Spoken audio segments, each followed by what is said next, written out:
জাতীয় নাগরিক পার্টি এনসিপির সংগ্রামী মুখ্য সমন্বয়ক ও নির্বাচন এবং পার্টি রেজিস্ট্রেশন বাস্তবায়ন কমিটির অন্যতম প্রধান, রাজপথের লড়াকু সৈনিক জননেতা নাসির উদ্দিন পাটোয়ারি বক্তব্য নিয়ে আসছেন। নাসির উদ্দিন পাটোয়ারি, ইনকিলাব ইনকিলাব, জিন্দাবাদ জিন্দাবাদ।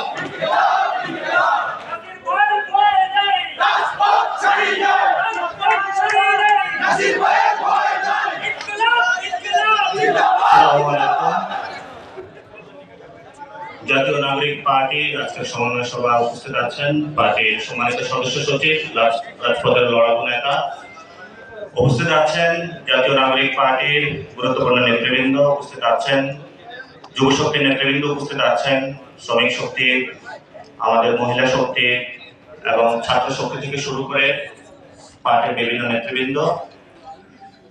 আর সবচেয়ে আজকের এই প্রোগ্রামে যারা প্রাণ ভোমরা ঢাকার বিভিন্ন ইউনিটের নেতৃবৃন্দ আপনারা উপস্থিত হয়েছে। গণ অভ্যুত্থানের পরে এই প্রথম আপনাদের সাথে বসা, যেটা আমাদের জন্য দুঃখজনক। দীর্ঘদিন পরে একসাথে আমরা বসতে পেরেছি। আপনাদের অনেকগুলো আকাঙ্ক্ষা রয়েছে, আমাদের দিক থেকেও আমরা কিভাবে গুছিয়ে একসাথে আমরা কাজ করতে পারবো সেই জন্য আজকে আমরা বসেছি।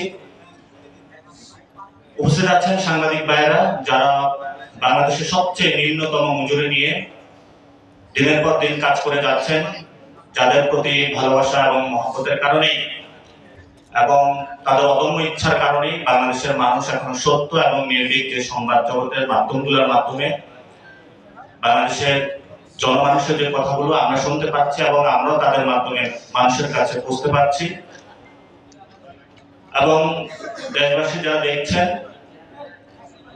আমাদের এই গণ অভ্যুত্থানের পরে এনসিপি খুব ক্রান্তিকাল একটি মুহূর্তের মধ্য দিয়ে যাচ্ছে।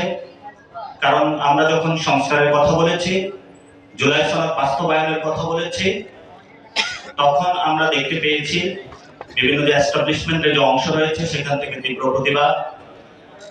তবে আমরা যে সুচিন্তিত মতামতের মধ্য দিয়ে পার্টিসিপেটরি অ্যাক্টের মধ্যে সংস্কার কমিশনে আমরা আমাদের মতামতগুলো রেখেছিলাম, সেখানে আমাদের দলের সদস্য সচিব থেকেছেন সশরীরে।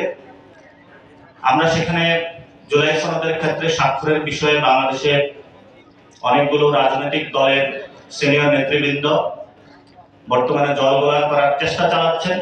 আমরা তাদের উদ্দেশ্য বলবো, এনসিপি বর্তমানে যে বাংলাদেশের সংস্কার কার্যক্রমগুলো চলছে সেগুলো এনসিপির একার ভাবনা নয়। আপনারা যদি ঢাকা শহরের অলিতে গলিতে ঘোরাফেরা করেন, বাংলাদেশের লক্ষ কোটি মানুষ জনতা গণ অভ্যুত্থানের মধ্য দিয়ে বাংলাদেশের যে সংস্কার প্রয়োজন তা জানান দিয়ে গিয়েছে। ফলত এটা কোনো একক দল, ব্যক্তি, গোষ্ঠী, পরিবার বা ধর্মতান্ত্রিক কারো কোনো একার দাবি নয়। এটি বাংলাদেশের জনগণের দাবি। আগামীতে বাংলাদেশের মানুষ সেই দলকে ভোট দিবে যারা সংস্কার বাস্তবায়নের ক্ষেত্রে, আইনি সনদের ক্ষেত্রে একটি সুষ্ঠু প্রক্রিয়ার মধ্য দিয়ে জনগণের দাবি মেনে নেবে। যদি সেই ক্ষেত্রে তারা কোনো ব্যত্যয় করে, তাদের ফলাফল আগামীতে ইলেকশনে যে ভোট ব্যাংক রয়েছে সেখানেই তারা তাদের